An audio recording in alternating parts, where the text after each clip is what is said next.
Hello, hello. A very good afternoon, ladies and gentlemen. Welcome to the online symposium on climate change and sustainable consumer behavior. I am Dr. Chen Kaiwa. I am your online symposium moderator today. First and foremost, I would like to thank each and every one of you for being here today. This online symposium is brought to you by Faculty of Business and Communications, INTI International University. Before we proceed further, I would like to highlight on the participants' guidelines during the online symposium.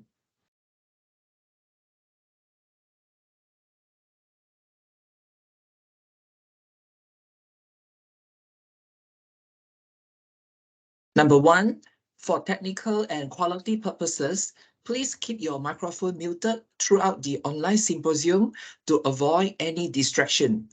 Only the speakers will be able to use the microphone. Number two, for record purposes, you are required to fill in the attendance form at the end of the online symposium.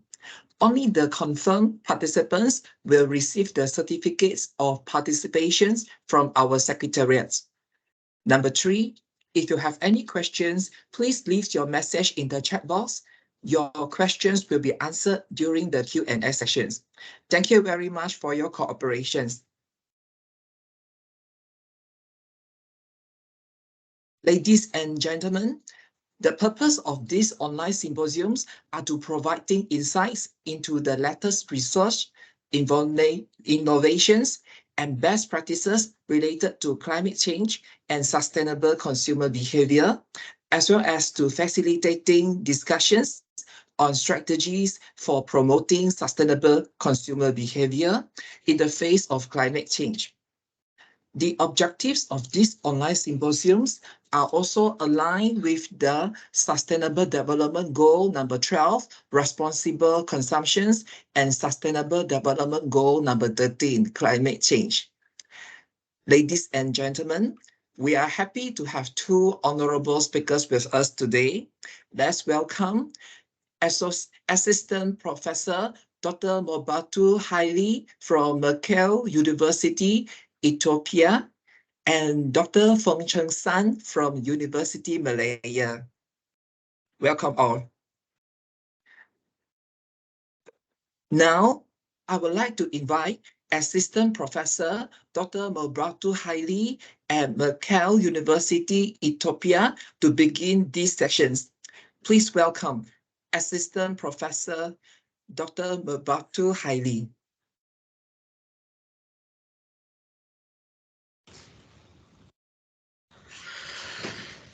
Okay, thank you, Dr. Cheng and all participants. Good morning, good afternoon, esteemed faculty members, organizers, distinguished guests, and ladies and gentlemen. I'm honored to be here as an opportunity to speak today at the online symposium on climate change and consumer behavior organized by your faculty at the INTI International University of Malaysia. Today, I would like to discuss the importance of this promoting sustainable consumer behavior in the face of climate change.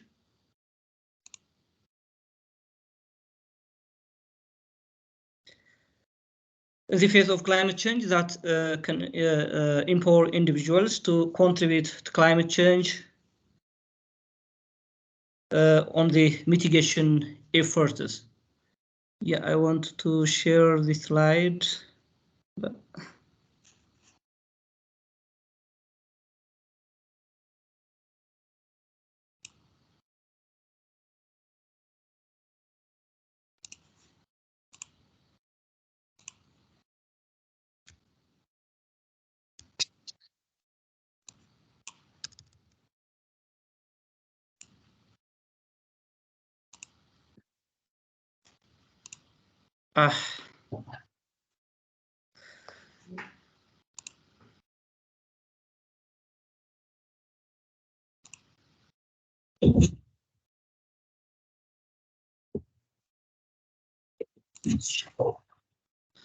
Yeah, today we stand at at a crossroads, at a pivotal moment where the choices we make, not just as a nation or economies, but as individuals, have the power to determine the fate of our planet.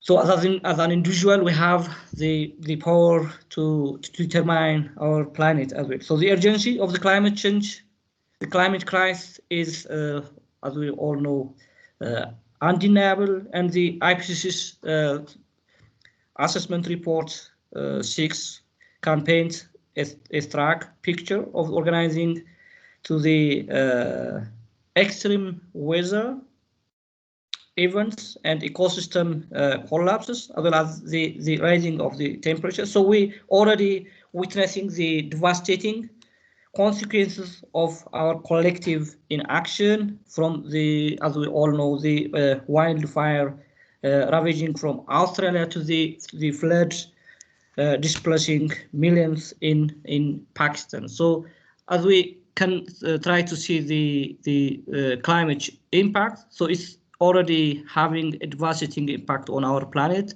and these impacts are expected to worsen significant in the future.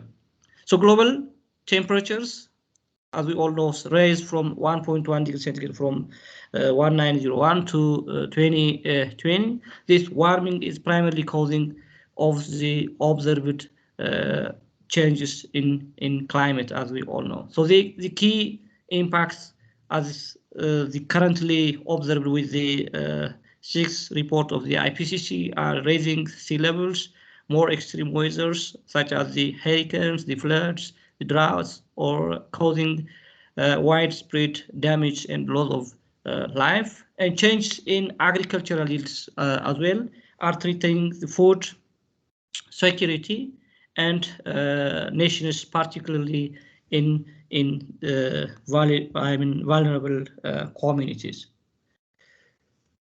Also, the climate change have an impact on the loss of the biodiversity, is disrupting the ecosystems and impacting human well-being. So 20 up to 30% of species could be at risk of extinction if increasing in warming actually greater than 1.5 up to 2.5 degrees centigrade. And the social and economic costs of climate change will be also staggering and affecting all aspects of our lives. So 1.1 to 3.2 billion people will experience an increased water scarcity by 2080, as the reports showed. So crop revenues also could fail by 90% by 2021 in Africa, and this expense of the risks are determined fundamentally by location in time and space. So the effect of the climate change is global, but it can differ with time and space according to the change. Yeah, this shows us the future climate change is projected to increase the severity of the impacts across the natural and human systems, and will increase the regional differences. Here we can see the risk of species losses.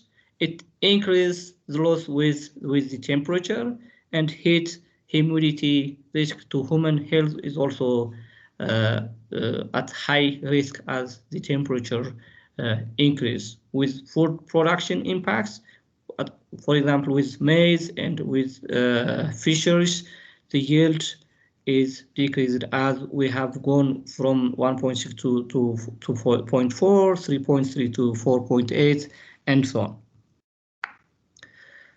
So we can afford to delay. We must act now for the climate change in order to reduce, in order to minimize the impact of the climate change. So the responsibility lies with each of us, with the government, with the business, with the communities, individuals, to make a difference and to reduce the impacts that caused from the climate change. So we must prioritize the climate change mitigation through aggressive greenhouse gas emission reductions, transitioning to renewable energy sources, improving energy savings or efficiency, and adopting sustainable practices are essential steps. So mitigating the climate change requires a global effort, transcending borders and ideologies, and we need international cooperation and collaboration to achieve a meaningful outcomes in order to reduce for the impact of the climate change. So the climate change mitigation is the process of reducing the greenhouse gas, as I have already said, slow or stop the warming of the planet. There are a wide range of mitigation measures that can be implemented, including reducing our reliance on the fossil fuels, which are the main sources for the greenhouse gas, especially for the carbon dioxide. So by switching to renewable energy sources such as the solar, the wind power, the biofuel, the ethanol or biodiesel, and by improving the energy efficiency, we can reduce the impacts imposed by the climate change.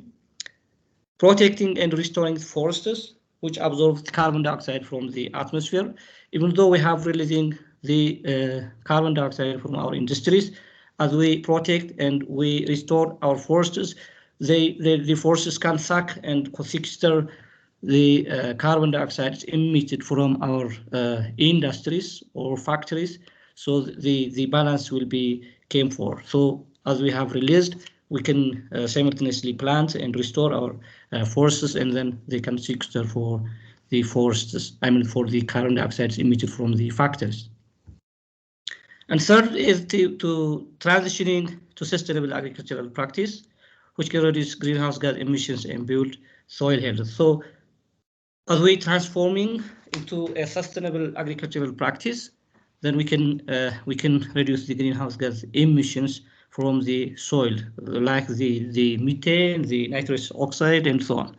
And at the same time, we can build the soil health by the organic fertilizers rather than the inorganic ones, in order to maintain the soil health and in order to reduce the greenhouse gas emissions from the soil. And at the same time, we can manage, or we can maintain our globe from changing the temperature or the climate. The other one is developing and deploying new technologies that can help us to reduce our environmental impacts. So innovative technologies, innovative ideas can also reduce our environmental impact. And not only those, but as an individual, we can make a significant impact by adopting sustainable lifestyles, reducing our carbon footprints, and advocating for climate-friendly policies. So as an individual, we have also the role in order to mitigate the climate change with our lifestyles, with reducing our carbon footprints, and so on. Yeah, when we come to the sustainable consumer behavior, this sustainable consumer the sustainable consumer behavior is consumption of goods and services that meet the basic needs of consumers and society without compromising the ability of the future generations to meet their own needs. So we have to consume the goods, we have to get the services, but we have to think of also the future generations to receive, to have these goods and services. So our consumption, our lifestyle must be in a sustainable way by thinking of the future generations to use the resources, the goods we have now. So when we say sustainability in the consumer behavior, our behavior should be in the shape of by thinking for the future generations to be used for the resources. So it is about making choices that reduce our environmental impacts and support social justice. So imagine a world where we can all live in harmony with nature, and where our consumption habits do not harm the planet, and where we all have access to resources we need to thrive. So a sustainable consumer behavior is the key to bringing this vision to life. So in order to have a world where we can all live in harmony with nature, we have to have a sustainable behavior on our consumption, on our lifestyle. So aligned with the Sustainable Development Goals, particularly the Goal 12, ensure sustainable consumption and production patterns. Sustainable consumer behavior is vital for safeguarding the livelihoods or present and the future generations. So it's all about sustainability of the resources and goods also on the Sustainable Development Goal 12. So it is a practice of making choice that minimize our environmental impacts. When we say sustainable consumer behavior, it's part of practicing that minimize our planet's or our environmental impact. This includes choosing products and services that are produced and consumed in a sustainable way. We have to choose the products which have a sustainable way for the environment. So on our choice, we are thinking of our sustainability for our environment. So it calls for a mindful consideration of the consequences of our consumption and active selection of products and services that are produced in a sustainable manner.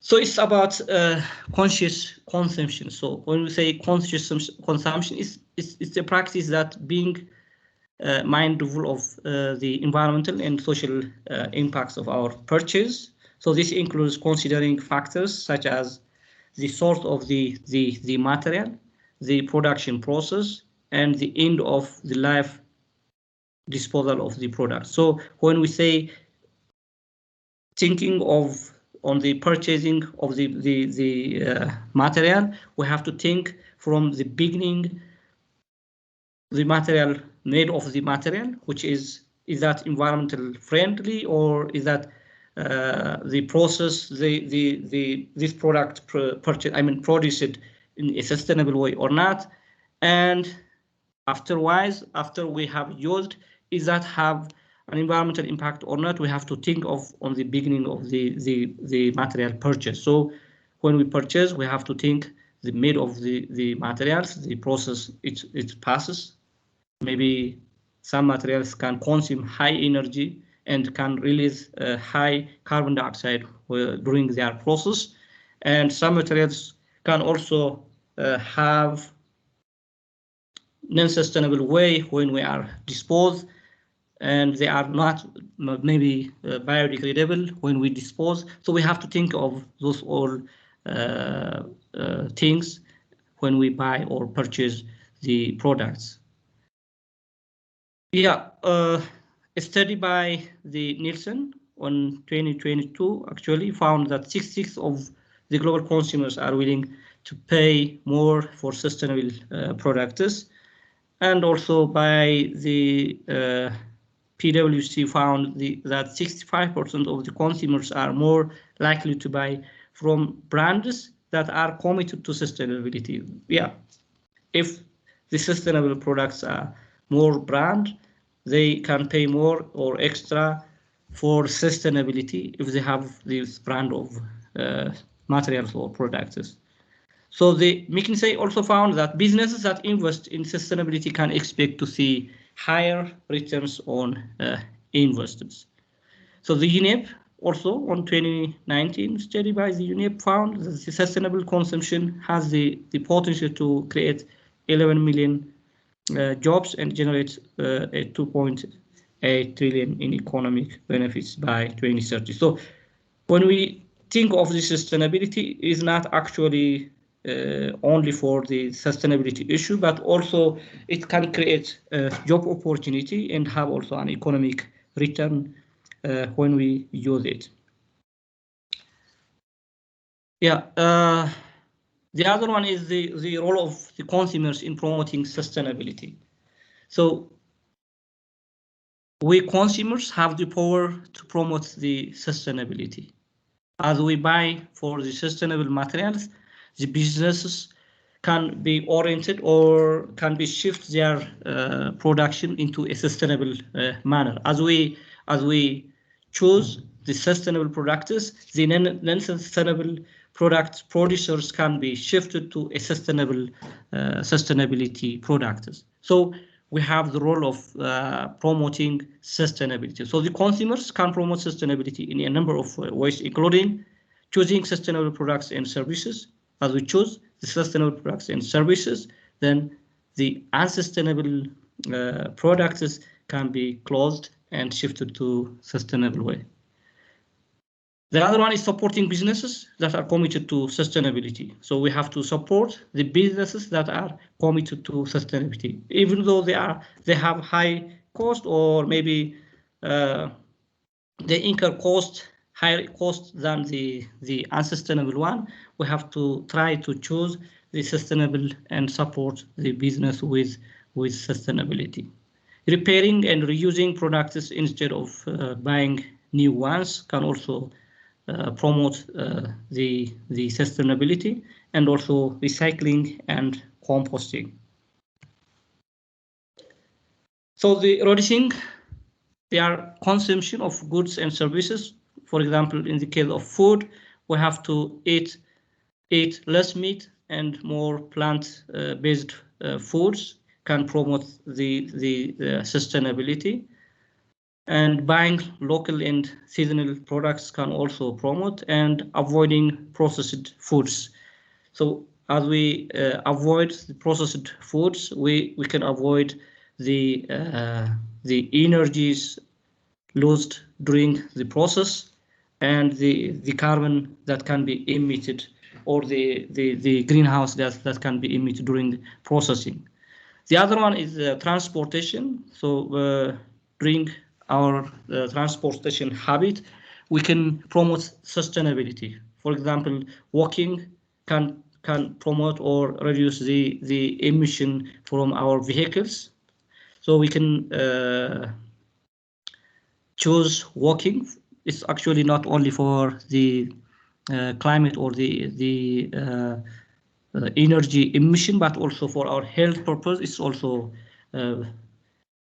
crucial to be walk, biking, and also tourists somewhat taking public transportation whenever possible can also reduce the energy emissions from the individual automobiles. Also using fuel efficient vehicles or electrical vehicle can also reduce.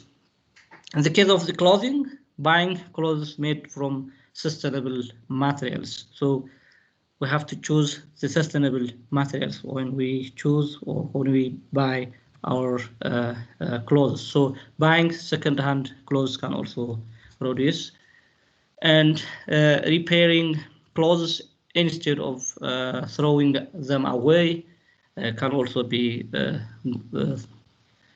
sustainable way or promoting the sustainability. In the case of the housing, living in a smaller space and choosing a home with energy efficient features can be helpful on sustainable behavior or on the climate change. Yep, the study by Reform here indicated as the which of the following do you personally know now do more to counteract climate change? So we forum carried out an assessment on the sustainability activities. On which of the following do you personally now do more to counteract climate change. And then globally, the individual's actions must commonly taken into counteract climate change are recycling, sorting waste, and composting were found 46 of the respondents responded. So 46% of the respondents globally said that the activities like recycling, sorting of the waste, and composting were actively participated as part of consumer behavior.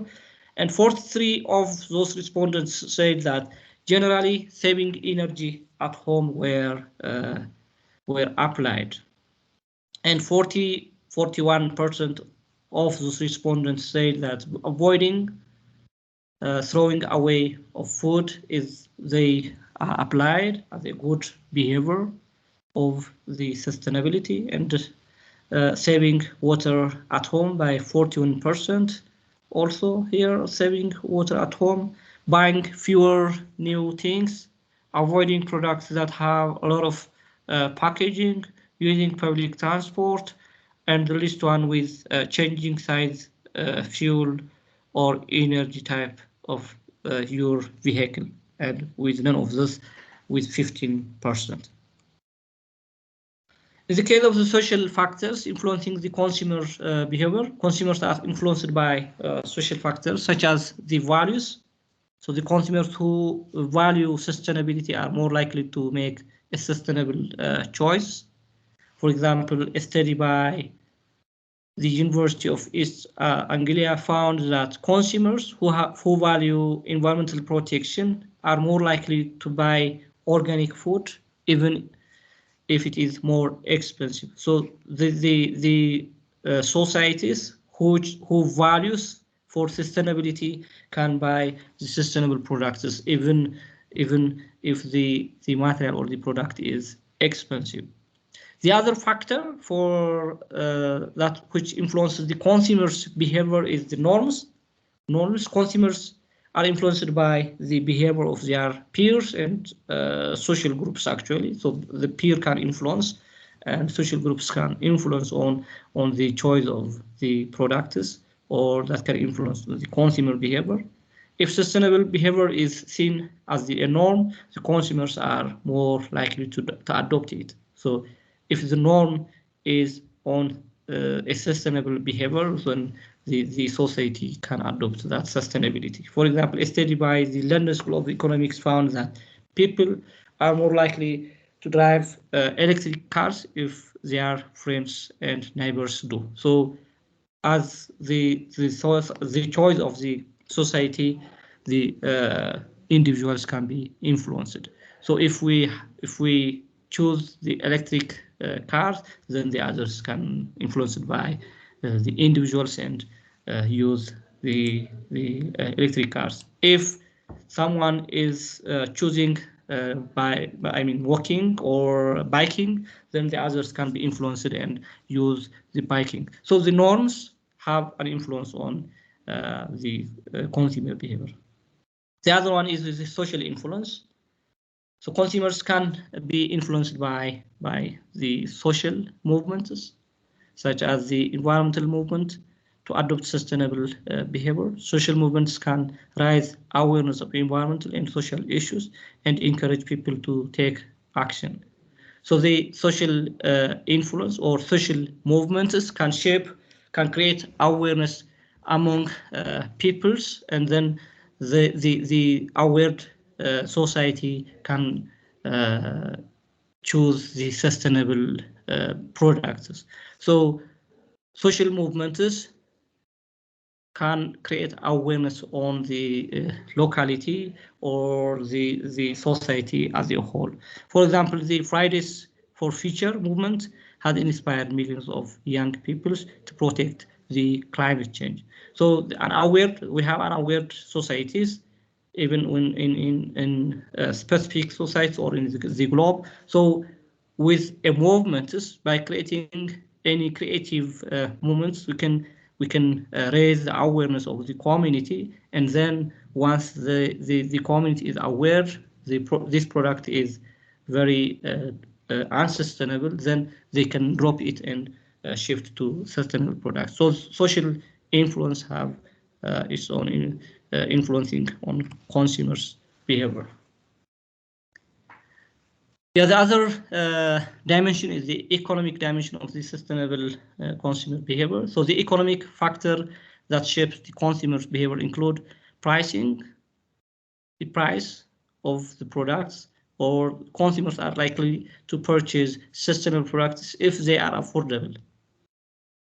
However, sustainable products may often be more expensive than their conventional counterparts due to higher production costs.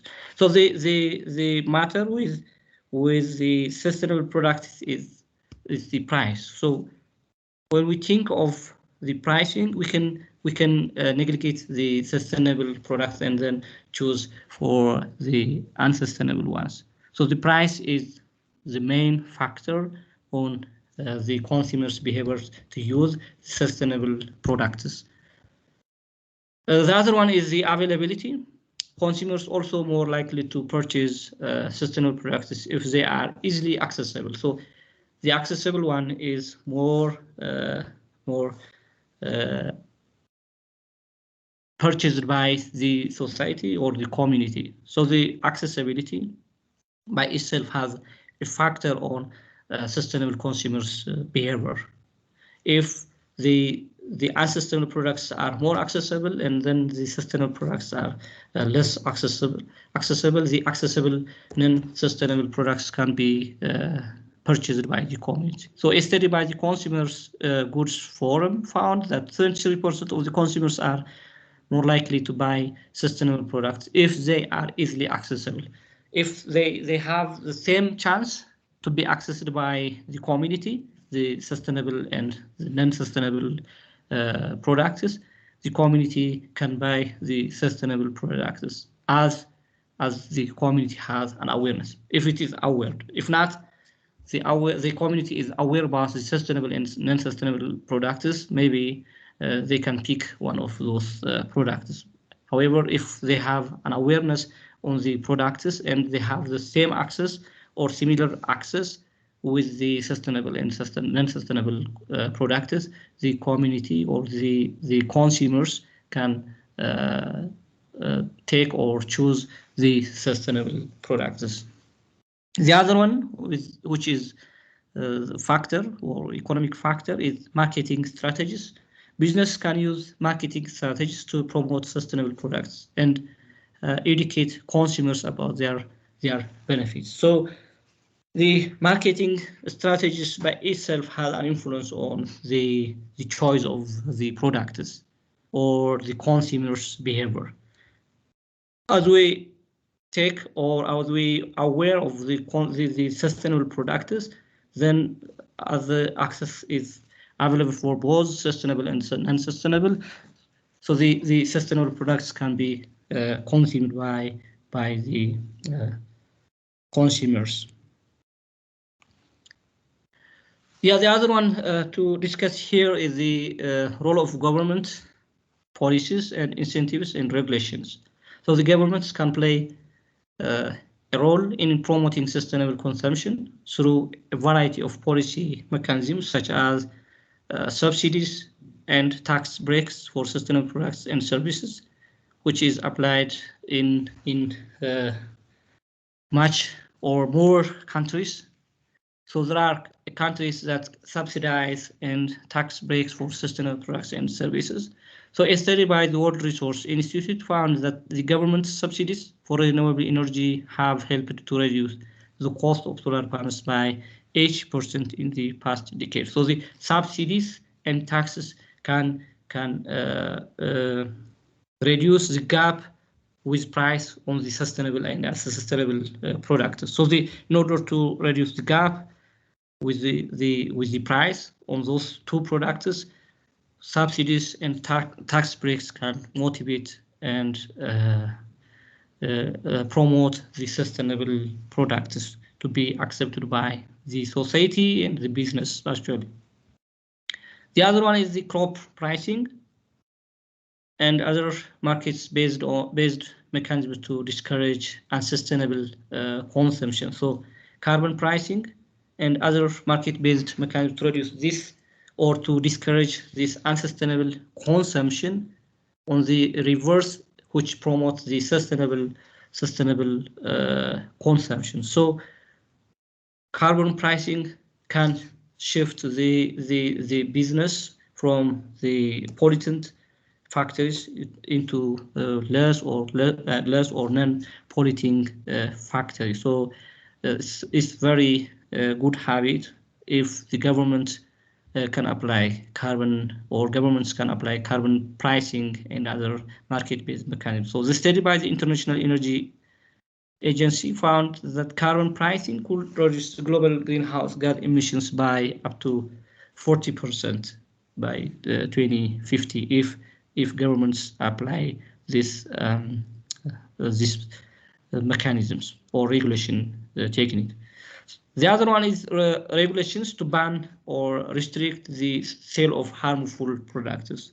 So governments can apply or can ban or restrict the sale of harmful products. So the study by the European government agency found that the EU's ban on single-use plastics has helped to reduce the plastic waste by 50% in the past years, which means only the study is carried out on 2020, so it's all about 2019. So by 2019, it reduces the plastic waste by 50%.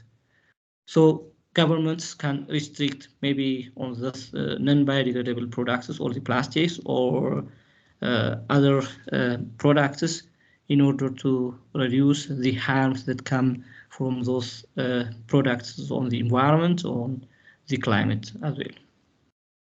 Yeah, the other one is the public procurement policies that favor sustainable suppliers can be also carried out. Yeah, the other one is potential economic benefits and opportunities of the sustainable consumer behavior. So the sustainable consumer behavior have its own potential economic benefits and opportunities. So the sustainable consumer behavior can lead to a number of economic benefits, including cost saving, sustainable products and services can help consumers have money on energy bills, water bills and transportation costs. So this sustainable consumer behavior can gain the cost saving. We can save our costs by applying this sustainable consumer behavior. The other one is the job creation. The green economy is growing rapidly, and sustainable consumer behavior can help to create new jobs in sectors such as renewable energy efficiency, and sustainable agriculture. As the International Labour Organization found that the green economy could create up to 24 million new jobs by 2025. Yeah, the other one is the economic growth. So the sustainable consumer behavior can lead to new markets for sustainable products and services, which can boost also the economic growth. So sustainable consumer behavior have its own potential on economic benefits and its opportunities. So what are the challenges on the sustainable consumer behavior? So there are a number of challenges that barriers to sustainable consumer behavior. This include the affordability.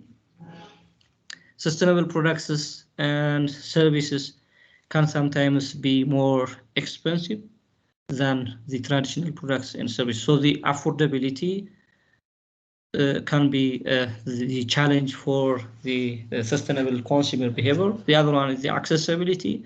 Both the sustainable and non-sustainable products are not the same or have not the same access. So the accessibility issue is the main challenge for sustainable consumer behavior.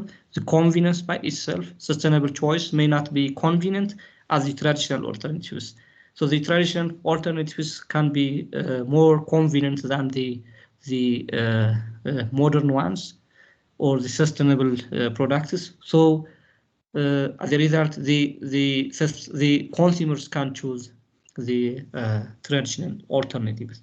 The other one is lack of information, with consumers may not be aware of the environmental impacts of their choice or how to make more sustainable decisions. So the lack of the awareness or the lack of information on the product by itself can be a challenge for sustainable consumer behavior. So as I am not aware of the product, so I can buy the product and use it, even though the product have its own impact on the climate or the environment. The other challenge is the social norms and peer influence, as we have already seen. Again, the greenwashing. Some business may make false or misleading claims about the sustainability of their products or services. Marketing and advertising can also be a challenge. Government policies and regulations, attitudes and values can be a challenge for the sustainable consumer behavior. So what will be the solution to overcome these challenges? So as we have tried to discuss, the government policies and incentives can be a good solution for a sustainable consumer behavior. So the government can implement policies and incentives to make sustainable products and services more affordable and accessible for all consumers. Business innovations can also be a solution. So businesses can invest in innovation to develop more sustainable products and services that are also affordable and convenient for the community or the consumers.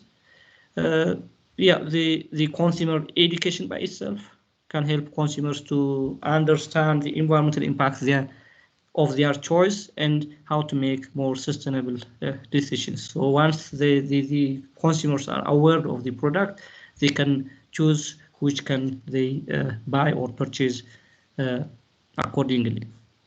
Collaboration is also the best solution. Business, governments, and civil society organizations can work together to create a more enabling environment for sustainable consumption. So beyond the individuals, collaborations can also a good solution for the challenge to the sustainable consumers behavior. Social movements and community initiatives. So the social movements and community initiatives can help to raise awareness of sustainable consumer behavior and create supportive environment for people to make more sustainable choice. So accordingly, I urge you to all take action to promote sustainable consumer behavior. So here are some of the practical recommendation and tips. So the educate yourself. So we have to educate ourselves, learn more about the environmental and social impact of our consumption choices. So we have to aware of on our daily lives, on our daily activities with thinking of our climate, our environment. And we have to support sustainable business, choose products and services from businesses that are committed to sustainability. So it's all over our hands in order to choose the products that are sustainable. Once we have choose the sustainable products, then we are motivating the green producers or sustainable producer. So we have to reduce our consumption also, buy less stuff and reuse and recycle what we have in our hand. So get involved also in social movements, advocacies, campaigns to promote sustainable consumers' behaviors and hold business and policy accountability. So this is all about I have. Thank you for listening. Thank you very much. Yeah.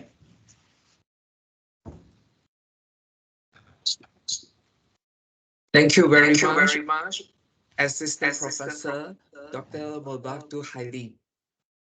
Next, let's welcome Dr. Fong Cheng San at University Malaya to proceed the next segment. Please welcome Dr. Fong Cheng San. Okay. Hi. Maybe I can. The previous speaker can unshare your screen first.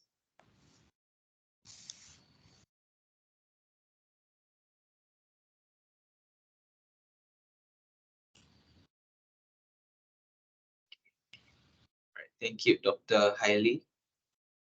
So I appreciate your sharing session because I find that a lot of contents you have covered.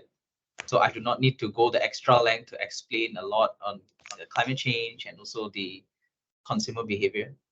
So that's good. We can finish off earlier. Okay. So are you able to see my slides? Yep. All right, thank you.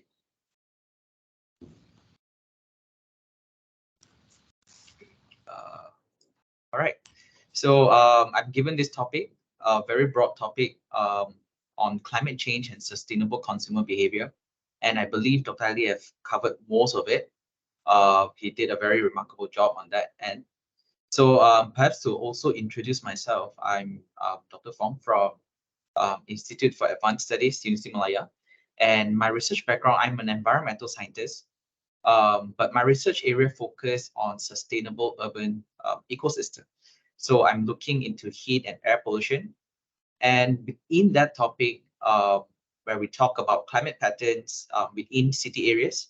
So climate change and sustainable consumer behavior have very huge impact towards what we are facing now. So I'll start my story with an introduction to planetary health. So perhaps some of you have not heard of this term before. So it's okay because it's a rather new term used along sustainable development goals. We are much more aware of that SDGs. So planetary health is much of a newer term that is slowly getting a hype nowadays. In fact, right now as we are talking, the Malaysian government have started to develop a national action plan on planetary health. So I'm also a part of that committee, right? So to get the boring stuff out of the way at the very beginning, so let's look at the definition of planetary health. So this is adapted from Planetary Health Alliance. So they are a global body. So currently they are actually based in Washington, DC. So according to them, planetary health is a solutions-oriented transdisciplinary field and social movement focused on analyzing and addressing the impacts of human disruptions to Earth's natural system on human health and all life on Earth.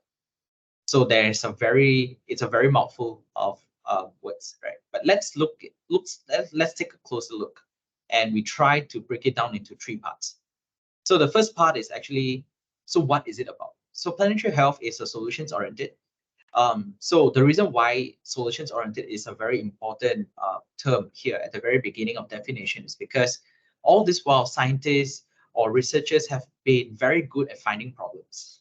We are very good at identifying where is the problem, but we are not that much in terms of providing solutions. Everyone can say where is the problem, but what is the solution? Hence, in this definition, at the very beginning, at the very top of it, it must be a solution-oriented. The second term here, transdisciplinary field. So the second term here, when we talk about transdisciplinary field, we have to come to understanding that problems that we are facing nowadays, it's no longer a problem that you can solve if you are coming from one angle alone or one perspective. So only engineering solution would not able to solve one particular problem like climate change. You need opinions or solutions coming from various fields. So be it from the engineering field, be it from the computer science field, be it from the social sciences or humanities and art. So all of this collective perspective or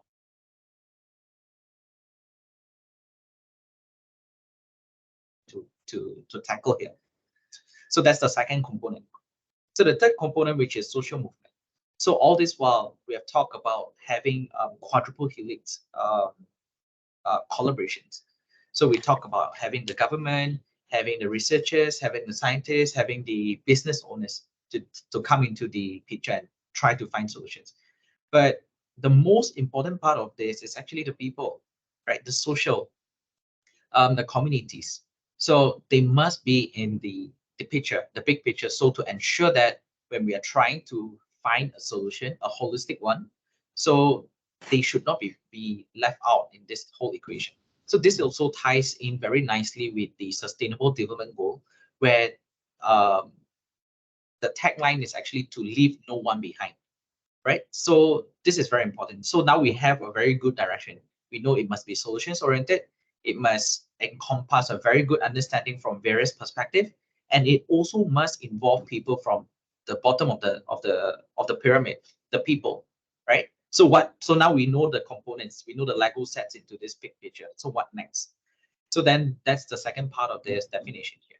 So to focus on analyzing and addressing impacts of human disruption to Earth natural systems, right? So we know that the situation that we are facing now, like what the previous speaker have mentioned. So it is obvious what are the consequences that we are facing on Earth now, the climate change, the global warming, and all sorts of other environmental problems. I have a few slides to talk about it later on. I'll show you those.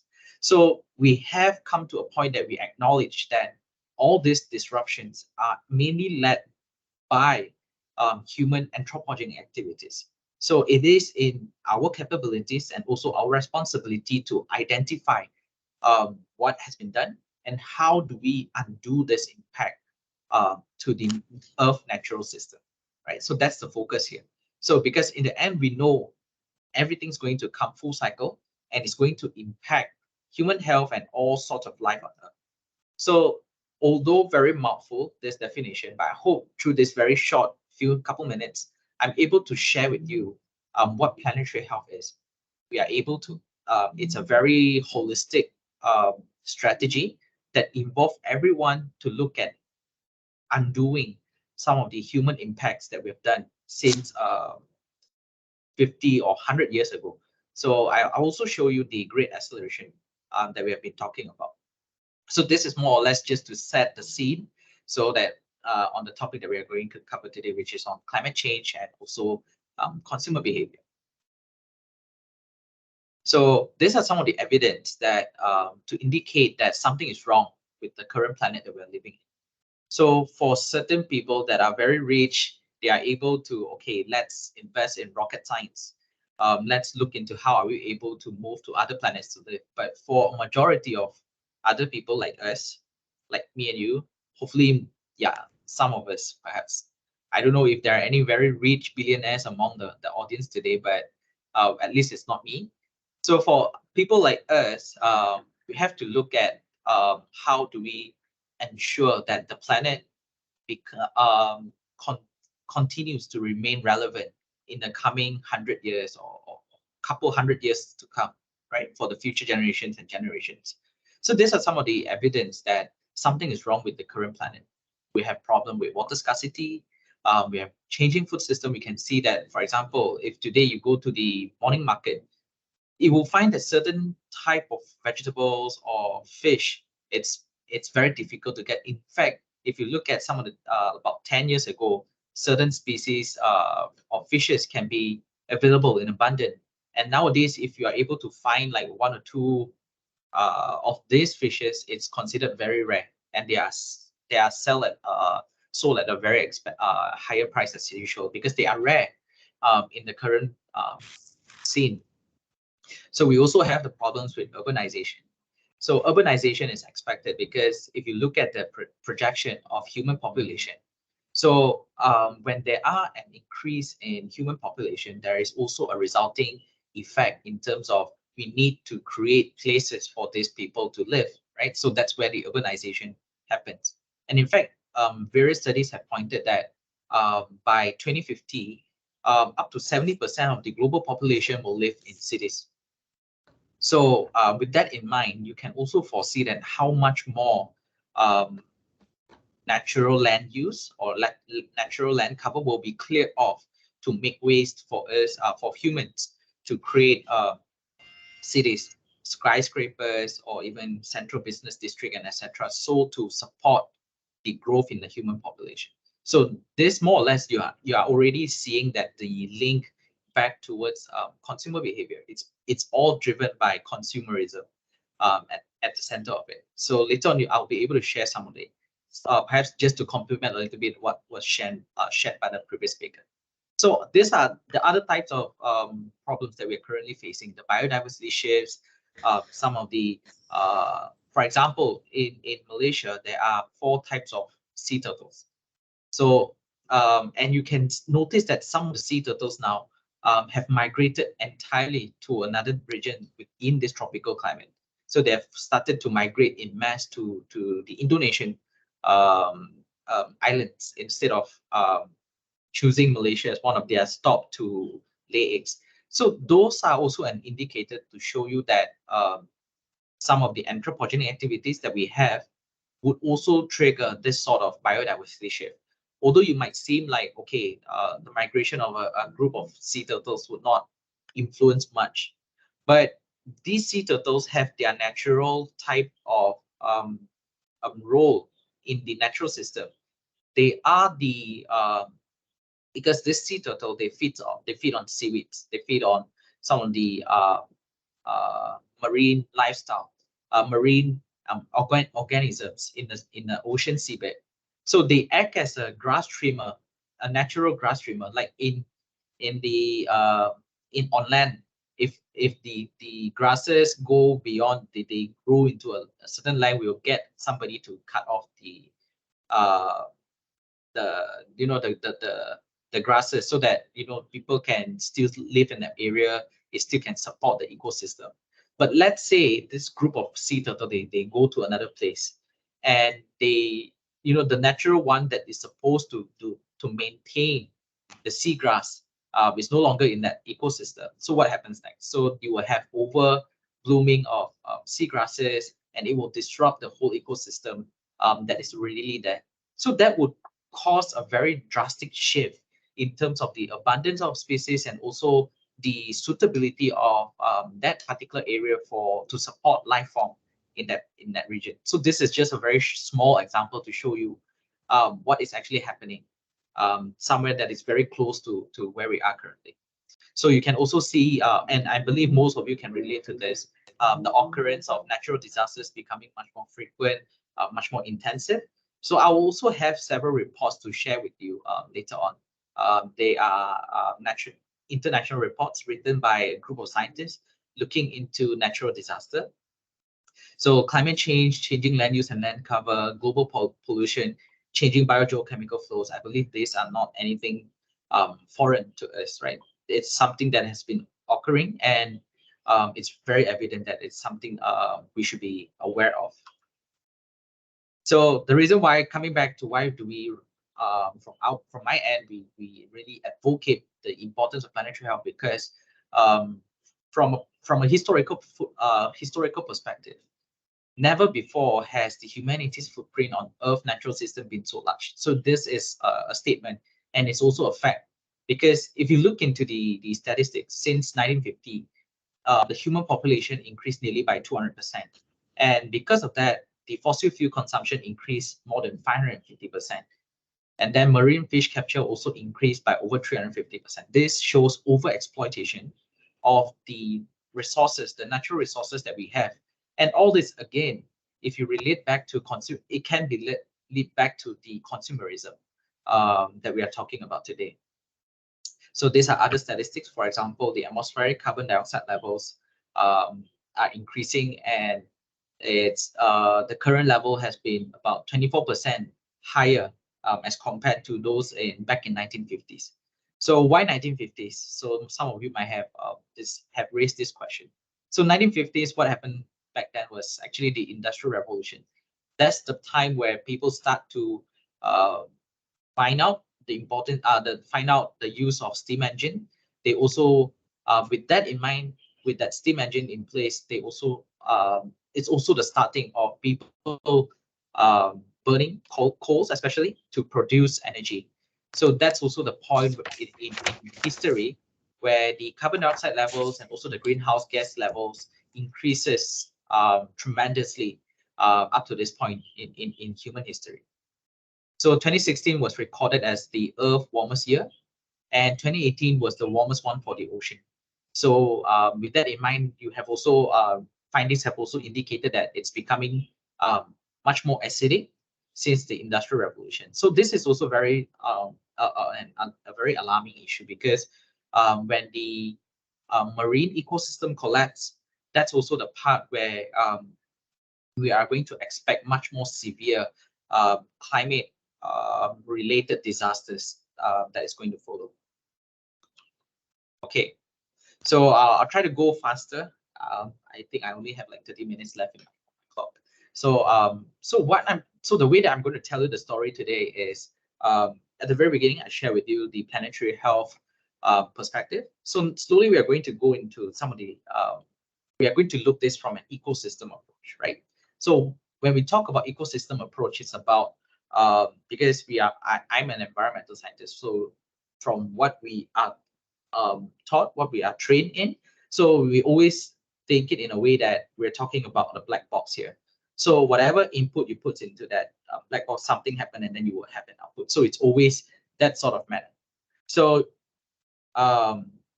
in that case, it's impossible for you to say that if you put in a banana into this black box and then at the end of it, you will be able to get an orange. So it's quite impossible in that way, unless magic happens in between, right? So basically, what you do on one end of the planet will have implication towards the other side of the planet. There's no such thing as when you say that, okay, whatever I'm doing in terms of my local activities, it only will affect those within this local region. So there's no such thing as this, because when we talk about an ecosystem approach, we have to appreciate that whatever happens from one end, it will also affect all the other components that are living within this planet. So in this case, we are talking as we are saying that the planet is an ecosystem, and whatever that is happening from one end, it will also trigger an endless problem at the other part of the world as well.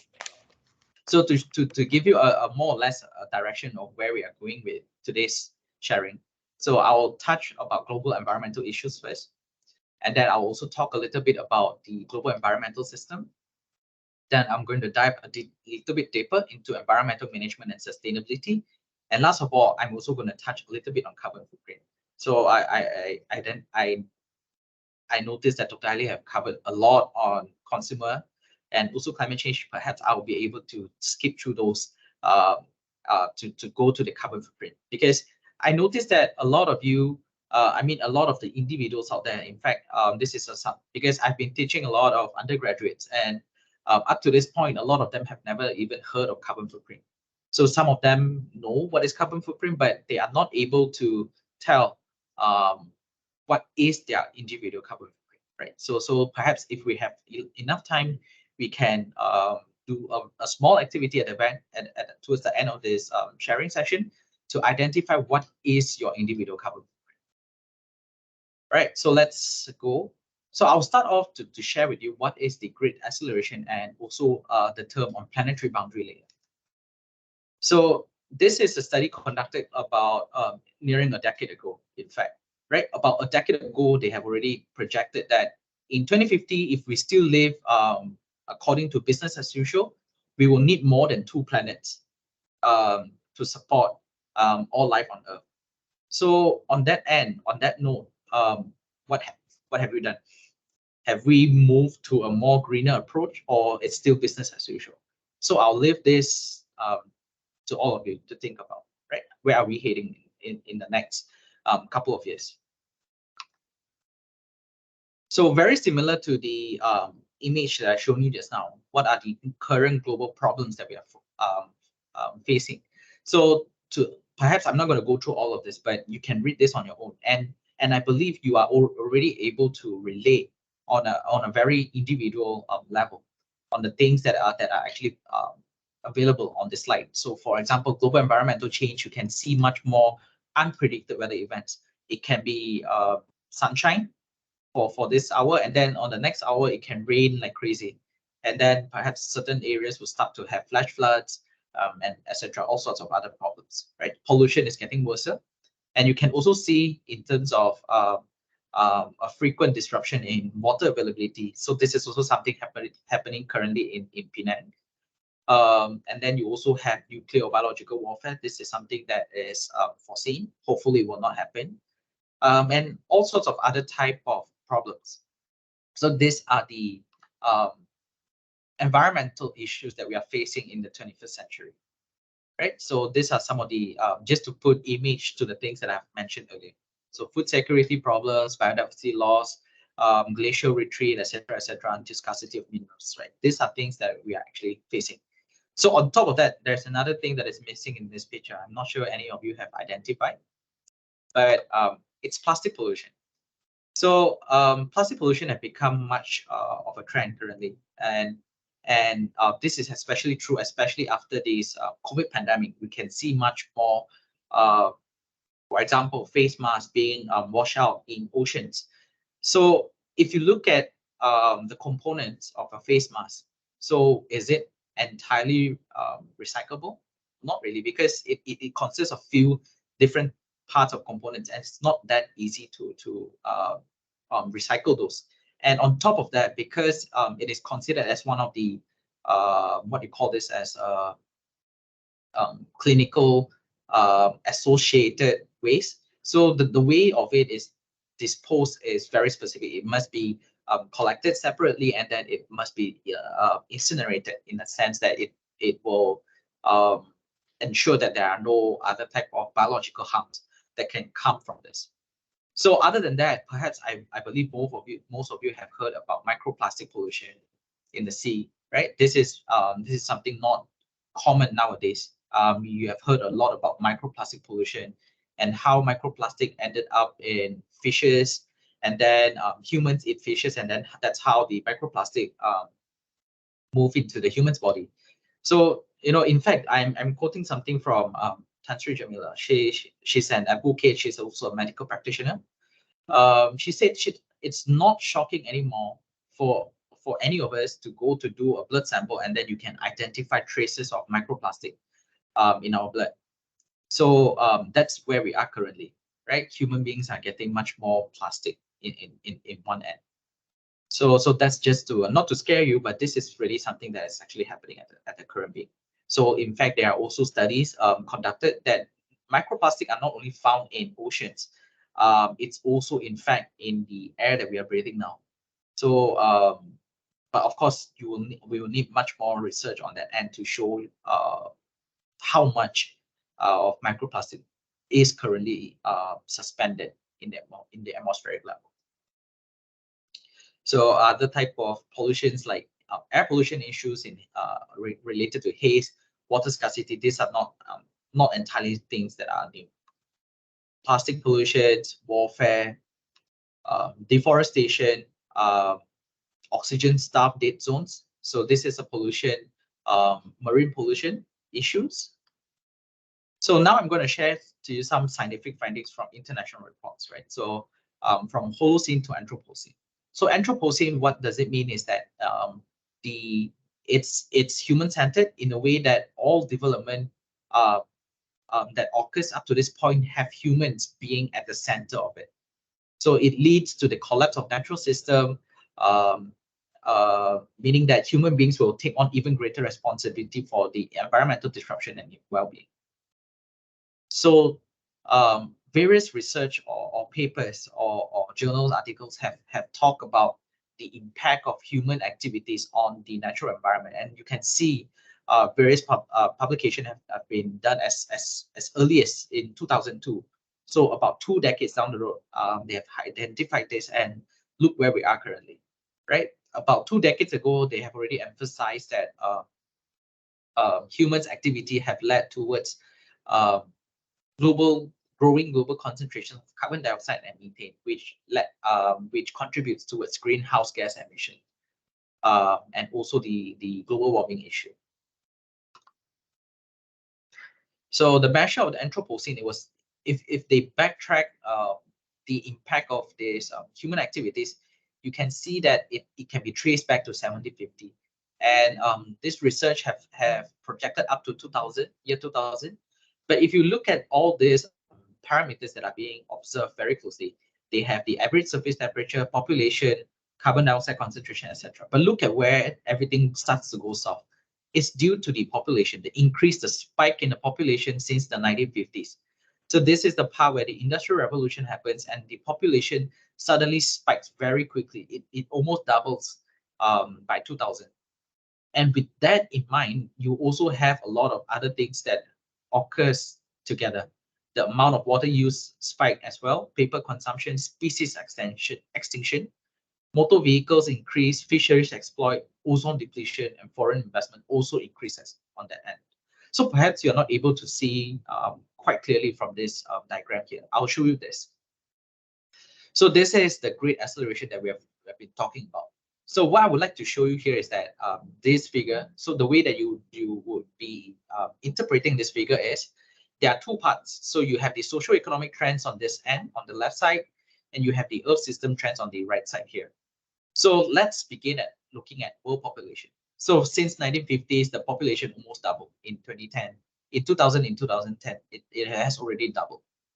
So what happens when the world population increases? You can also see urban population increases. Like I said, people need places to live. So you can foresee that there will be a large land clearing to make it happen.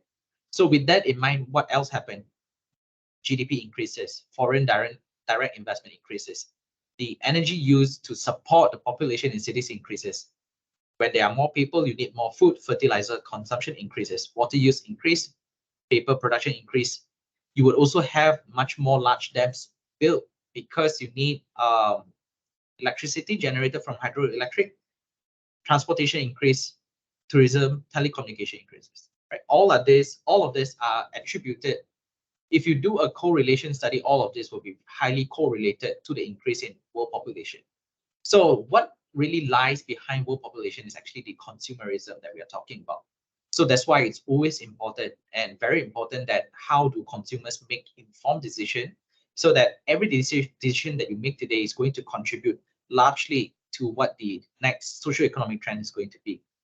So on the other end of it, you can also see that the amount of carbon dioxide increase, nitrous oxide increase, all sorts of ozone depletion, surface temperature increase, ocean acidification.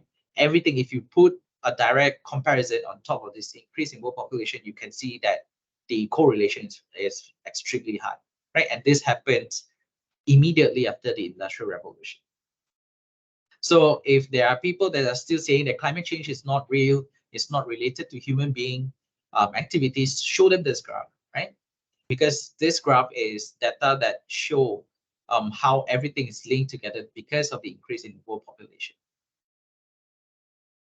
So when we talk about development, there is definitely an upper limit to where or how much we can develop, so that when we talk about sustainability, it's the ability to sustain the life that we have now for the upcoming years. So there will be an upper limit or restriction to what or how much we can develop. So on this end, a group from Rockström, Professor Johan Rockström, he's a leading pioneer studies in terms of identifying climate change and also global warming. So they've identified there are 9 spaces for development, 9 planetary boundaries in terms of climate change, novel entities, and all the way full cycle to biosphere integrity. So this was actually updated in 2015, and the recent report, which was released about a couple months ago, indicated that out of this 9 planetary boundary, we have already exceeded 6 of them. 6 of these 9 planetary boundaries is not within the safe space for development anymore. It's beyond the zone of uncertainty with high risk. So I'm not sure how else are we able to tell leaders of all world that what kind of situation that we are currently in, and what sort of awareness or realization that we need to make very drastic decisions on where do we want to go ahead in the next couple of years, because these are critical times in terms of global warming. So very quickly, I'm going to just show you some of the pages from World Economic Forum. So this is the Global Risk Report in 2017, and I'm going to show you up to the latest one in 2020.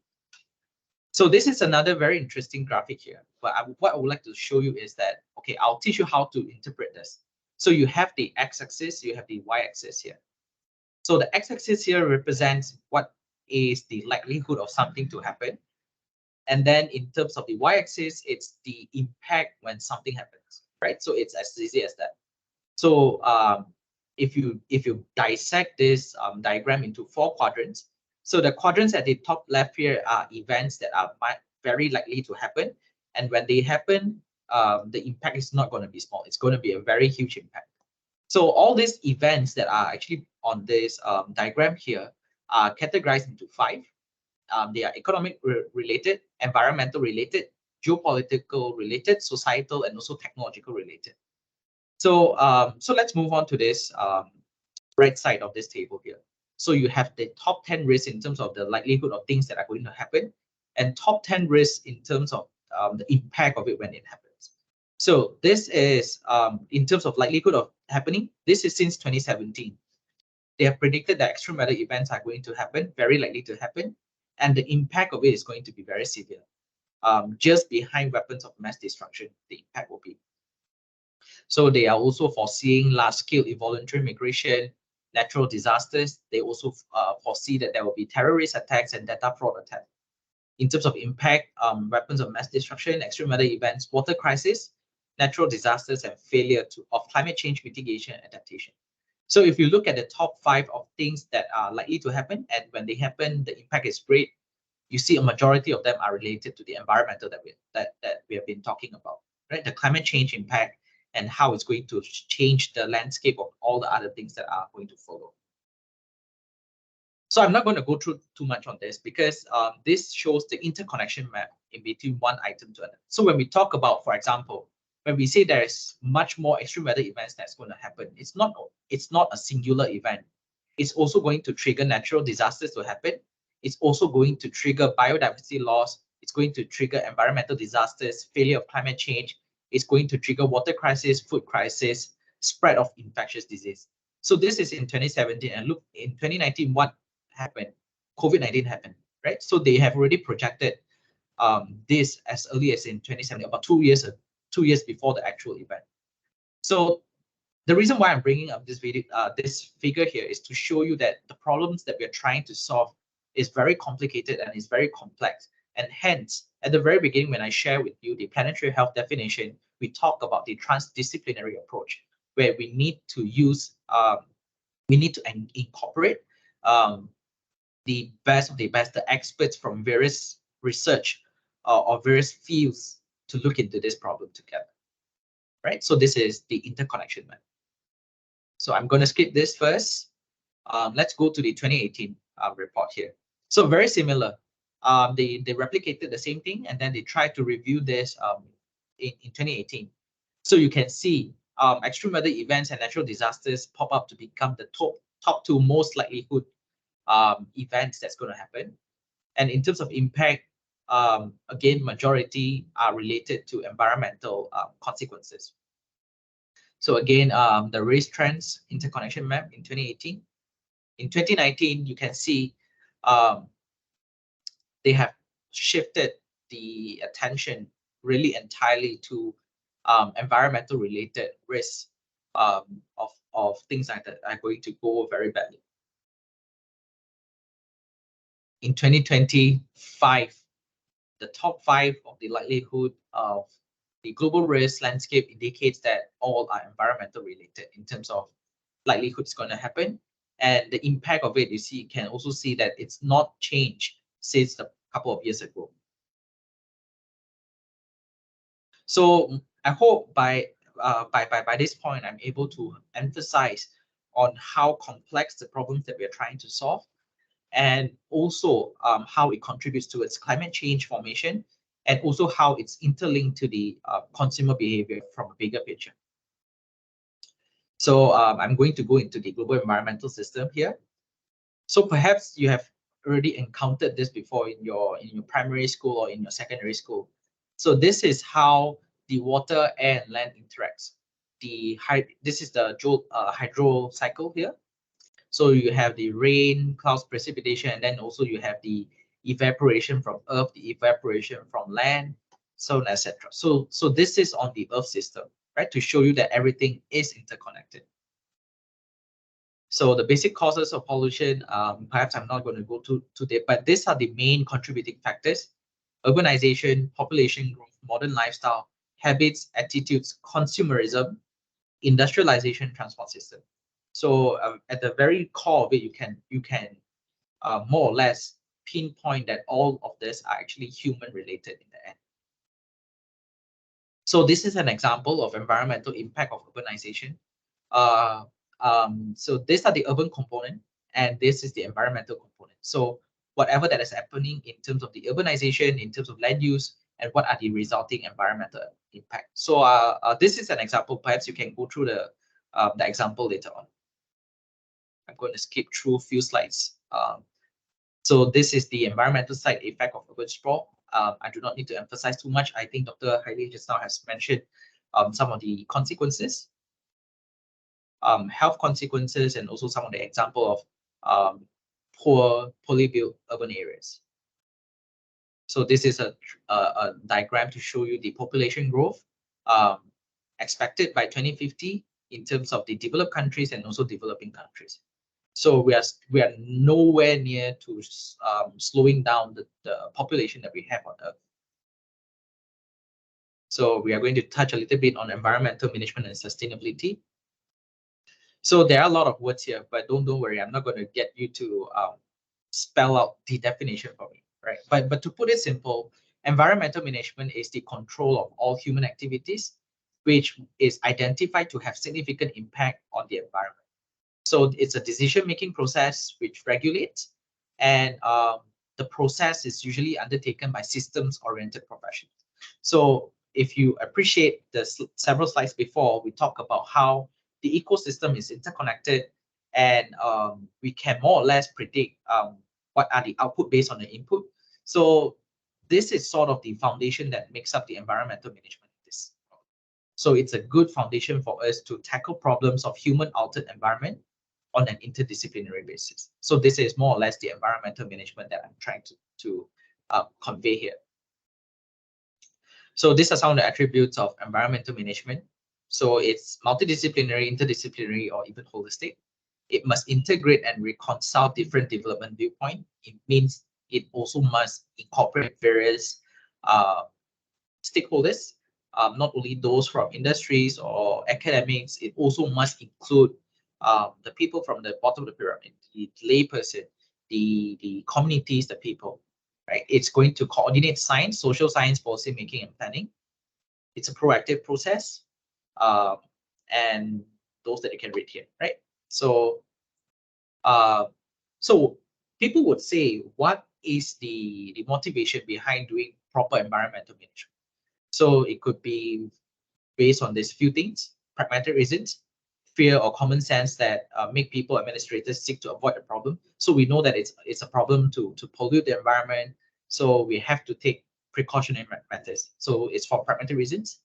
So for certain business owners, perhaps it could also be a desire to save costs, because the treatment of waste is also sometimes very costly. So in that sense, perhaps it's much more cost efficient to prevent than cure, right?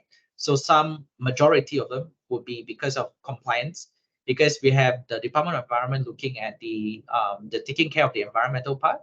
So they have also a group of people to enforce the laws or standards on this local business owners. So for the compliance sake, they are doing this environmental management. So for an individual, perhaps we are looking at shift in ethics. So what is the right thing to do, right? I believe Dr. Ali have covered most of them. So how do individuals relate to this? And from a broader perspective, the macroeconomics, proper environmental management can also lead to economic expansion. So for example, market for pollution control equipment, use of recovered waste, more secure and efficient energy and raw material supply, and also have the advantage of internalizing the externalities. So in this end, it's going to contribute towards the growth of economic of a certain country as well. So I'm going to skip through this as well. I'm going to cover carbon footprint, right? So I think I have about 5 minutes to go, so I'll try to cover as much as I can for this remaining part. So I'm not sure how many of you are aware of carbon footprint, right?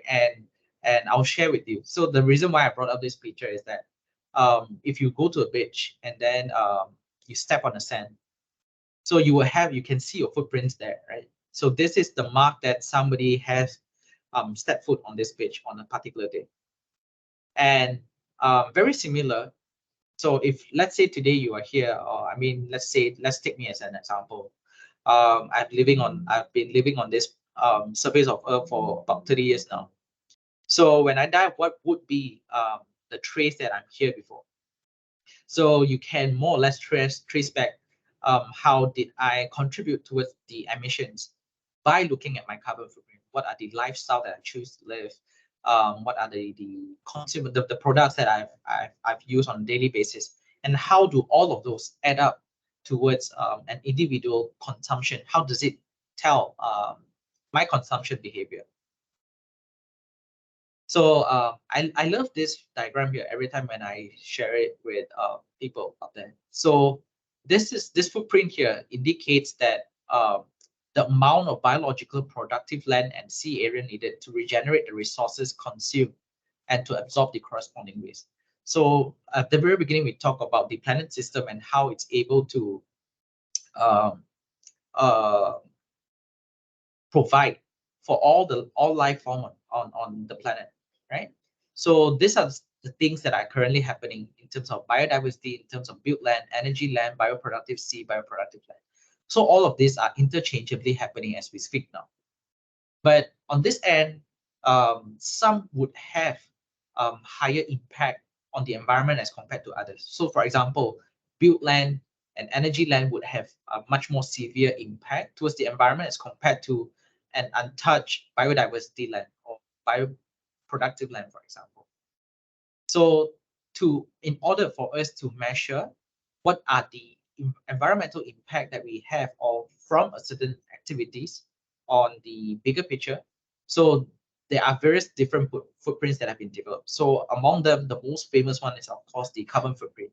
But of course, on that end, they also have various other footprints like nitrogen footprints, sulfur footprints. They have even social footprints as well. So there are various footprints on that end. So in the end, all of them are actually measured based on this life cycle analysis, meaning that before a product is available in the supermarket, so we can trace it back to the factory where it's made. And then if we want to go a step further, we can also trace it back to where the raw materials actually obtained from.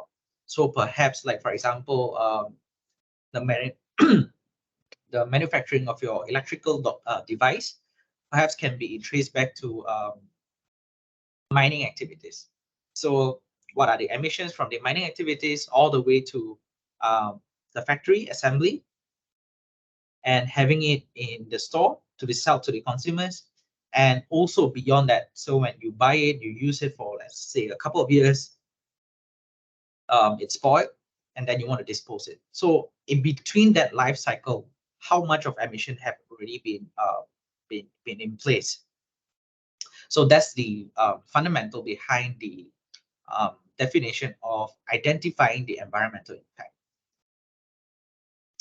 So very similar to the hydrological cycle. So this is a carbon cycle. So to show you how the carbons are being circulated within the planet atmospheric level, the ocean, and also the land. So this is how it happens. And because since the 1950s, you can also project that the increase in the greenhouse gases in terms of carbon dioxide, in terms of methane, nitrous oxide have been skyrocketed after these industrial revolution. So this is statistics and figures obtained from the IPCC report. So carbon footprint mainly are associated with burning of fossil fuels. And this carbon footprint has become one of the most important environmental protection indicator over the last few years. CO2 is considered a cause of global warming and climate change, right? This is already a proven. So the sources of emission can come from various sources, but mainly we can divide them into two main categories, whether they are direct or indirect emissions. So I'm showing you this categorization of emission type. So this is based on the greenhouse gas protocol. So you have the scope 1 emission, scope 2 emission, and scope 3 emission. So scope 1 emission are actually direct greenhouse gas emission from sources. So from in-house waste and wastewater, stationary fuel combustion, in-boundary transportation, industrial processes, and agricultural process and other land use. So for scope 2 emissions, so scope 2 emissions are emissions related to the generation of purchased electricity, heat, or steam. So these are quite straightforward. Basically, your electricity bills are all under the scope 2 emission. Whereas scope 3 emission are all other indirect emissions that are along the value chain, such as emission from the production of materials, transportation of goods, and disposal of waste. So whatever indirect emissions, they are not scope 2. They are categorized under scope 3. So these are the three categories of emissions under this greenhouse gas protocol. Right, this is a summary of that. So it tracks the emissions from upstream activities to the reporting company and to the downstream activities all the way until the end of life treatment of the sold products. Right. I think I run out of time, but what I will do is that I'll copy paste this link, and I would encourage all of you to identify what is your carbon footprint, right? So as an individual, how are you performing in terms of your individual carbon footprint? So let's, if you are able, try to do this at your own time, and then benchmark yourself as compared to the average users or consumers. They have a database based on that. So I will end my slide with this final one, reducing carbon footprint, because it's related back to consumer behavior. So I believe most of us are very familiar with the 3 R's, reduce, reuse, recycle, right? But if we look into the circular strategies, or we call it a circular economy, so something that I would perhaps a takeaway message from my very short 45-minute sharing now, I would like to introduce you to the concept of refusing and also to rethink. So these are my favorite R's. You have the 9 R's here. My favorite R is actually to refuse or rethink. These are very important decisions for consumers, because if, let's say, you rethink the decision whether you want to purchase something, or you refuse to purchase something, you immediately skip the part where you need to think about reducing, the part you need to think about reuse, or even, in fact, recycle, right? So these are very powerful R's that are at the very top of it. To refuse or to rethink the decision that you make whenever you do, when you are making a consumer decision. All right, so this I would like to leave you with this. So these are selected references for the slides that I have today. And yeah, everything is connected. What we do to the world comes back to affect us, and not always in ways that we would expect. Understanding and acting upon these challenges calls for massive collaboration across disciplinary and national boundaries to safeguard our health. So with that, thank you. And I'll pass back to Dr. Chen. Thank you very much, Dr. Fong, for the talk. So now we will proceed to Q&A section. Okay, so basically there are a few questions in the chat box now. Let's look at the first question. The first question is, may I know how we can effectively encourage sustainable consumer behavior among people? Any idea from you, Dr. Mabatu? Yeah. Thank you very much, Dr. Fong, for your interesting contents and presentation. Yeah, I'm really impressed. Yeah, for the question is, I think the first question is, may I know how we can effectively encourage sustainable consumer behavior among people? And second is on, could you please detail subsidies or key actions, marketing strategy for promoting sustainable products? Yeah. more or less the two questions are related. The second one is on the marketing strategies, which also directly encouraging the sustainable consumers behavior among peoples. So to effectively or encourage the sustainable consumer behavior, as we have already tried to discuss, first we have to have our education or educated society and create awareness. So once we have the educated society or consumer and aware consumer, then the consumer by himself or herself can be encouraged to buy sustainable products. So we have to do more on education and awareness creation first, as we have doing now, yeah, with the online symposium like this or whatever, any social movements, we can have awareness creation or education with our society or consumers. Yeah, the second one is we'll have a clear communication. So we have to implement or clear eco labeling on products. So we have to have a clear communication with our products, implement clear eco labeling on products, and consistently communicate sustainable commitments through various platforms like what we have already done. So this education, awareness, clear communication, as well as incentive for sustainable choices can encourage sustainable consumer behavior. So we have to incentivize for the sustainable consumer products. And also we have to have the products with less access or comparable access with the unsustainable ones. So the product must be accessible, collaborate with influencers. So the influencers can promote the products or sustainable products and encourage for a sustainable consumer. So the collaboration with influencers or sustainable influencers, partners with those influencers known for promoting eco-friendly lifestyle can promote or encourage people to buy on sustainable products. And the other one is community engagement.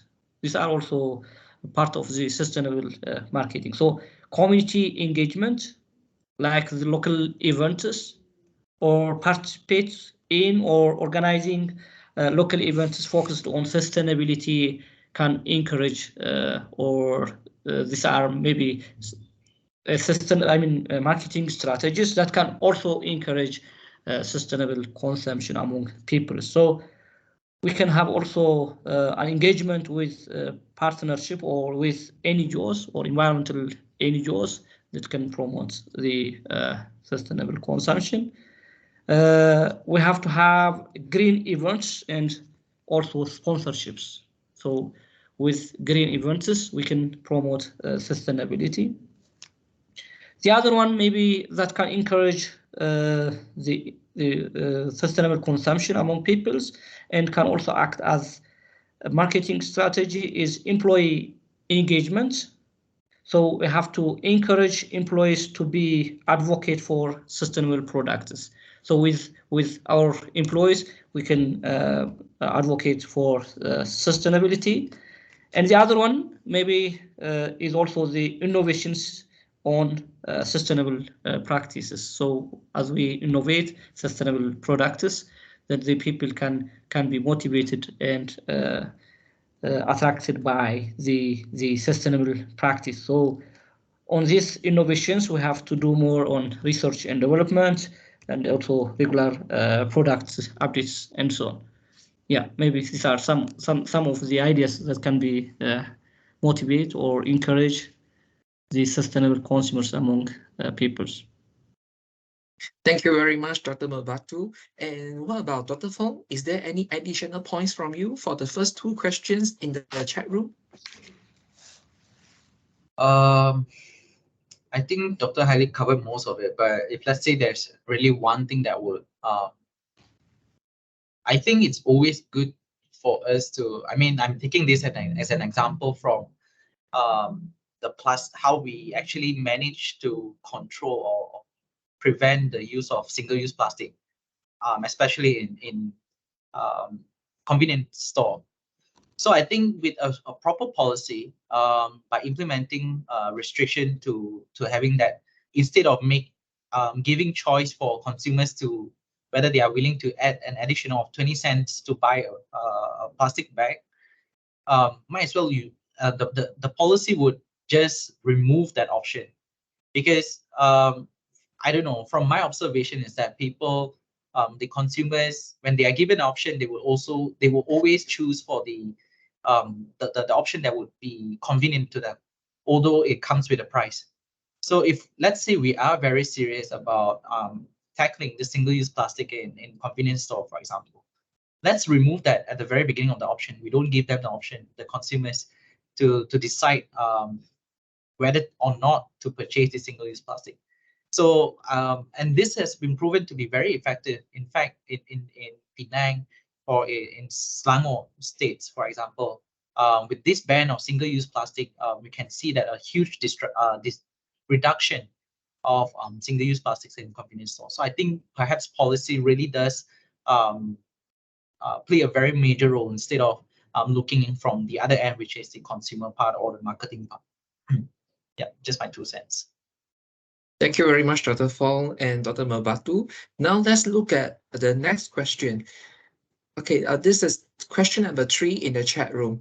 Based on the WEF Global Risk Report 2023, increased severity and frequency of extreme weather events and other natural disasters are already degrading natural-based solutions to climate change, such as wildfires in forests used for carbon offsetting. Based on this analysis, what are the comments and suggestions for climate change? Dr. Mabatu? Yeah, maybe Dr. Fong can proceed on this in detail because it is related with the presentation. But yeah, the suggestions or the comments with this for the climate change is to make, as individual, as a nation, as a group, in order to, I mean, we have to collaborate to offset or to reduce the causes that make for the frequency of these extreme weather events, naturally the greenhouse gas emissions. So we have to do, or we have to work on the sources that can limit the greenhouse gas emissions. So maybe the main one is the fossil fuels, as already Dr. Fong presented. So the source for the greenhouse gas, mainly for the carbon dioxide emission, is emitted from the fossil fuels, maybe the natural gas, the oil, and the coal by itself. So we have to reduce the dependency on those energy intensive factories or the vehicles by themselves. So we have to reduce our dependency on those energy consumers, the factors in the vehicles, and also we have to promote, we have to work on the forest aspect. So we have to restore or reforest, and we have to minimize deforestation aspect in order to minimize the events, or I mean the emissions, to secure the emissions from those.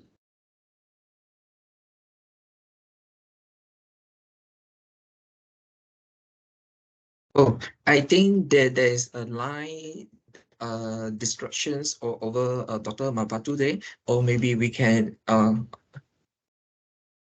Yeah. Yes. Yeah, I'm back. So Yeah, this, yes. in order to reduce those extreme events or extreme weather events from the climate, from the flooding and so on, we have to work collaboratively with the reduction of the greenhouse gas emissions.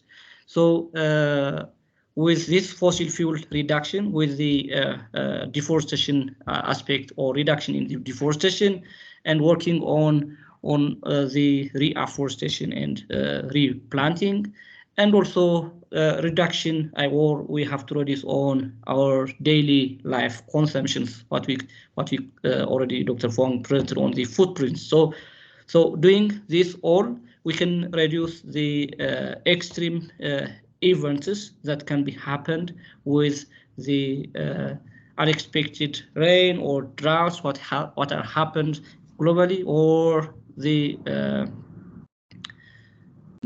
melting of the ice, and the increment in the sea level, or the sea level rise, and so on. These all are due to the climate change effect. So the climate change effect can be mainly reduced by avoiding the greenhouse gas emissions from the source.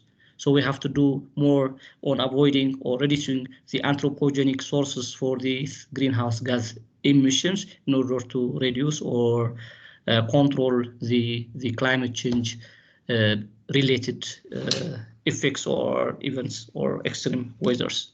Yeah. Thank you, Dr. Mubatu. Maybe we can invite Dr. Fong. Okay, thank you. I think this question is from Kevin, and I also see there's another question from Kun Vana on ESG in the topic. So given the very short time we have today, so perhaps Dr. Chen can invite me again for another topic on ESG. So the topic that we are talking today is very relevant. And the question from Kevin regarding the nature-based solution and also how it's being failed because of the extreme weather events. So I'm sharing this because I'm also a researcher actively working on, especially on extreme weather events. I'm working on heat and air pollution in specific. So, you know, for us researchers to propose nature-based solution, yes, everyone is talking about nature-based solution and how good it is.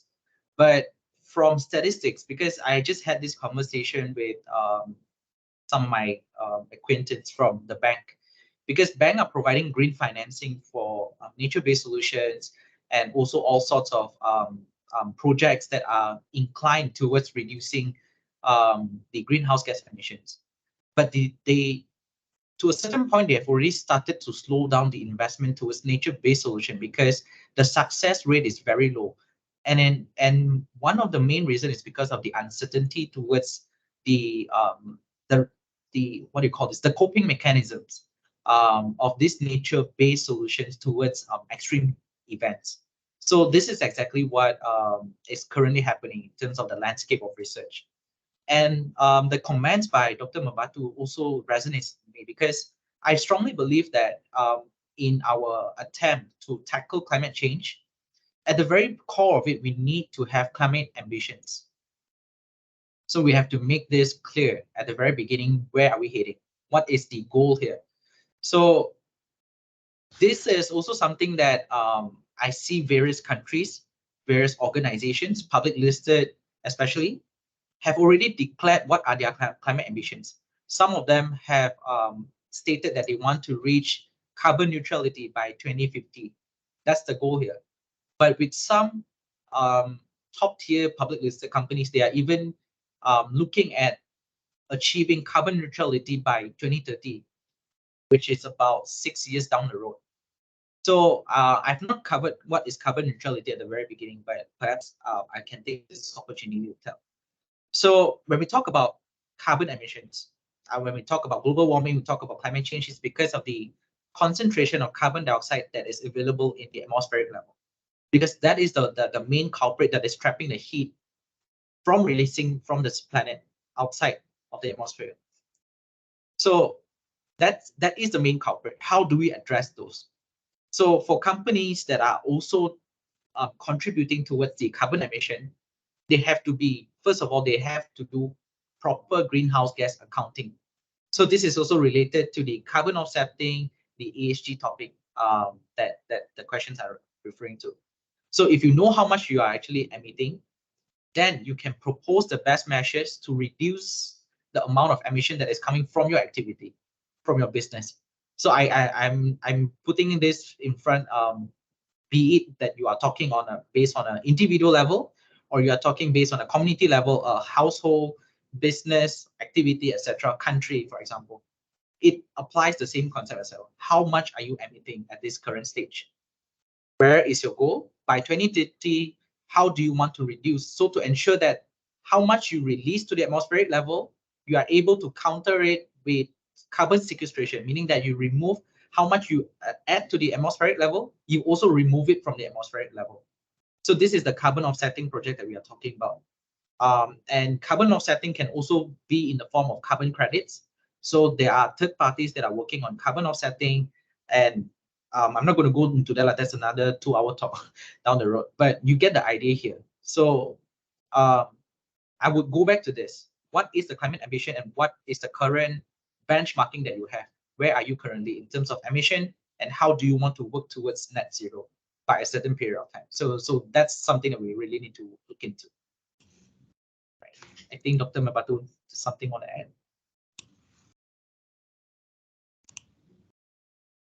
Yeah, so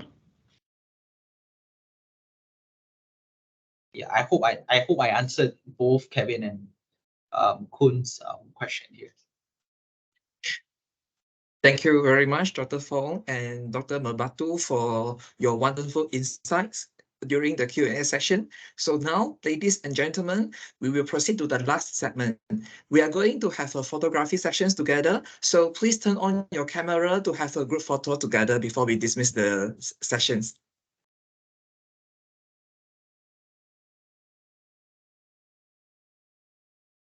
So what I will do also, I will leave my email here if you have any follow-up question that you would like to know or anything, you can just drop me an email. Thank you, Dr. Fong.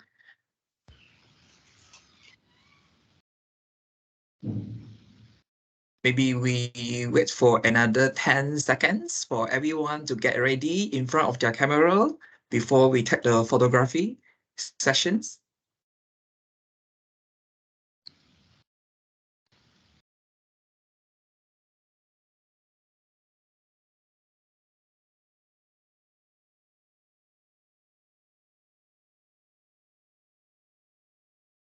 Okay. Okay. Ready? Hold on.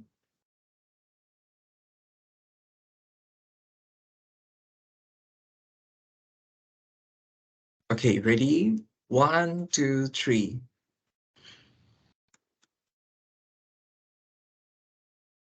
Okay, give you a minute.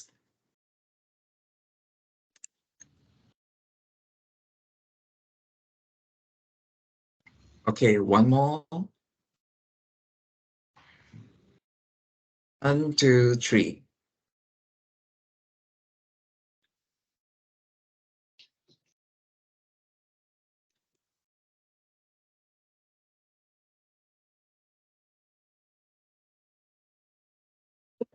Okay, thank you very much, everyone. Ladies and gentlemen, that's all for our online symposium today. We hope you enjoyed the sessions just now. Lastly, please remember to scan the QR code, which is going to publish on your screen right now for the attendance and the certificate of participation. So I think here comes to the end to our online symposiums today. Thank you very much once again to Assistant Professor Dr. Mabatu Haili and Dr. Fong Cheng San. And to all the audience and Microsoft teams, thank you so much for staying on. We hope to see you again in our next online symposium. Thank you very much and goodbye. Have a nice day, everyone. bye. Thank you, Dr. Cheng. Thank you, Dr. Haili. Thank you. Thank you all. Thank you, everyone. Thank you. Bye. Goodbye.